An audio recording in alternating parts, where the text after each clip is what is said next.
Hello friends, good morning. कसे आहात? मजेत ना? मजेतच असायला हवं. माझी तर खूप छान अशी गुड मॉर्निंग झाली होती. सकाळचं उठले की अंशच्या टिफिनची तयारी, त्याची स्कूलची तयारी करायची असते. त्यासाठी त्याला असे पराठे वगैरे काही ना काही बनवून देत असते मी. का तर त्याचं खाल्लं जावं स्कूलमध्ये सगळ्या मुलांच्या सोबतीने, तो खातो सुद्धा.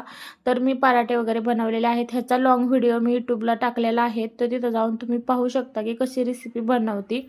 तर अंशचं खाणं-पिणं सगळं उरकून त्याचं स्कूलचं सगळं तयारी करून मी त्याला बसमध्ये खाली सोडवायला जाते. 9 वाजता त्याची बस येते. तर इथे त्याला बसमध्ये सोडल्यानंतर ना घरी येऊन पुन्हा घरची कामं सुरू होतात. सकाळी उठल्यापासून संध्याकाळी झोपेपर्यंत काही टाईम भेटत नाही, कारण घरातली नाही म्हणलं तरी भरपूर सारी कामं असतात. आज थोडीशी पाण्याच्या बॉटल्स झालं, तेलाच्या बॉटल्स झालं, किचन वटा सगळं आज घासून वगैरे चांगलं स्वच्छ केलं होतं.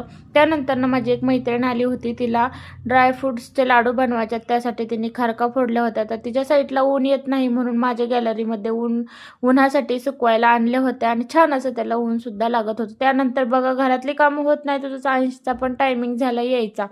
तर त्यालासुद्धा आणायला जावं लागतं. आल्यानंतर त्याचं खाणं पिणं बाकीच्या गोष्टी सगळ्या बघायला लागतात. नाही म्हटलं तरी घरात जी लेडीज असते तिला भरपूर सारी कामं असतात. घरातला माणूस डब्बा घेऊन गेला की तो डायरेक्ट जातो.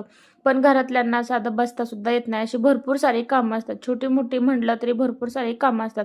त्याचबरोबर बघा माझा एक छोटासा बिझनेससुद्धा आहे, तो सुद्धा मी चालू केलेला आहे. तो करता करता अंशचा होमवर्क वगैरे सगळ्या गोष्टी करत मी ॲडजस्ट करत असते. भेटूयात